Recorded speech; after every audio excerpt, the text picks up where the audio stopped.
Hello, എല്ലാവരും സുഖമായിട്ടിരിക്കുന്നു. എന്ന് വിശ്വസിക്കുന്നു.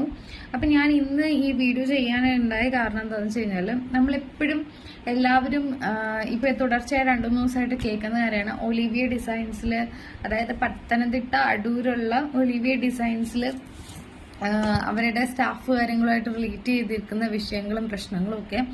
സത്യത്തിൽ ആദ്യത്തെ ഒരു 2 ദിവസം ഞാൻ റെസ്പോണ്ട് ചെയ്യാതിരുന്നു, കാരണം ഇത് സത്യമാണോ അല്ലയോ എന്ന്. പിന്നെയും അതിൽ ബാക്കിയുള്ളവർ വീഡിയോസ് ഇട്ട് കഴിയുമ്പോൾ നമുക്ക് അതിലൊരു സത്യാവസ്ഥ ഉണ്ടെന്ന് ചില സമയങ്ങളിൽ തോന്നി. അതുപോലെ തന്നെ പലരുമായിട്ട് അന്വേഷിച്ചപ്പോൾ ചില കാര്യങ്ങൾ അവരുടെ ആ ഭാഗത്തുനിന്ന് ഉണ്ടായ, അവർ പറയും പോലെയല്ല, പല വീഡിയോസിലും സ്റ്റാഫുകളും മറ്റു കാര്യങ്ങളായിട്ട് അവർ പറയും പോലെയല്ല അവരുടെ ആറ്റിറ്റ്യൂഡ് എന്ന് പറയുന്നത് നമുക്ക് പലരിൽ നിന്നും വ്യക്തമായി. അതുകൊണ്ട് തന്നെയാണ് ഞാനൊരു വീഡിയോ ചെയ്യാമെന്ന് വിചാരിച്ചത്. അപ്പോൾ ഒരു വാട്സപ്പ് ഓഡിയോ ഞാൻ ചാനലിൽ വീഡിയോ ആക്കിയിട്ട് ഷെയർ ചെയ്തിട്ടുണ്ട്. മാക്സിമം കാണുക, ഷെയർ